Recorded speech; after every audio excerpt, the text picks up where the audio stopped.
Ladies and gentlemen, welcome back to another broadcast of The Weekly with me, Neff. Please subscribe to the channel and share this video with a couple of friends and colleagues. It definitely helps us out a lot. And we're trying to reach 1,000 subscriptions. To our new subscribers, welcome to the channel. We appreciate your subscription. And to our older subscribers, thank you for continuing to spread the word to help grow the community. Now, I wanted to tap back in with Sinners once again. No real big news here, but just an observation. So obviously, this is going to be really the last week that you see Sinners in IMAX on the bigger screens because Marvel has the Thunderbolts coming out, so they have bought out those screens. And I was personally interested in how the film is performing in IMAX specifically. So I went to look at a theater that is semi-local. It is a theater that does have the IMAX screens projecting Sinners. Sinners still obviously has the slot until about Friday night. Even on Thursday night, they do have a slot for 70mm IMAX. And shocking enough, I'm going to put the picture on the screen here. I want to say this theater is at least 95 to 98% full. Now, the time of this showing was Wednesday at 9:45 p.m. I thought this was extremely phenomenal, seeing as how it is a weekday. It's also at a time that is pretty inconvenient within the weekday, and this film is in its third week. For this film to be performing like it is, and I'm going to be showing other pictures as well, this is pretty much a phenomenon for a film like this, especially an original IP.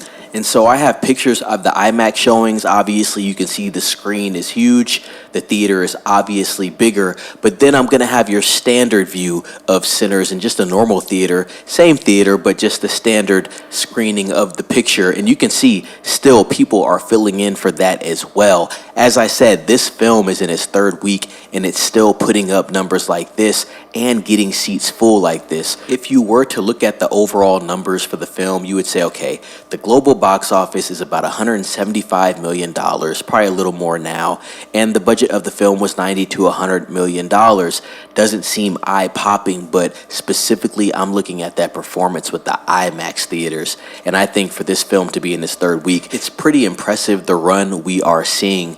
As far as awards and what's coming up next year, I think it would be hard to not see this film be nominated for Best Picture and or other categories. I think this film's going to be all over the Oscars, to be honest. I'm not saying it's going to win Best Picture. We still have to see what is coming out for the rest of this year, but for Sinners to not even be in the category wouldn't make any sense at this point. I do think with the success of Sinners and a Minecraft movie, and they're in theaters simultaneously, they've made about $1 billion for Warner Brothers. I do think this has basically saved Mike DeLuca's job and Pam Abdi's job. They are executives at Warner Brothers right now, and we have Final Destination Bloodlines, which I did a video on early. A lot of critics say this film is good, possibly the best in the franchise. So Warner Brothers has another banger on the way, and that's going to be out in about 2.5 weeks. But like I said, as far as Sinners is concerned, film is doing absolutely phenomenal in IMAX, 70mm IMAX. Very interesting just to see how everything is going. When I did see how many seats were still full in the middle of the week, I was like, wow, this is crazy. I have to do a report on this. So, ladies and gents, let me know what you think about this down in the comments. How many times have you seen Sinners in theater? I've seen it twice in theater. I saw it on a big screen at the theater that I go to, like the biggest screen they had possible. And then I saw it on a little smaller screen, but still captured the essence of the film. I've heard people say they've seen this film 2-3 times, so I want to know what everybody else thinks out there and how many times you have seen the film. Subscribe to the channel. Ask a couple friends to subscribe as well. Ring the bell for notifications so you can stay updated on other films. Like this video, and as always, be safe. It's Neff signing off.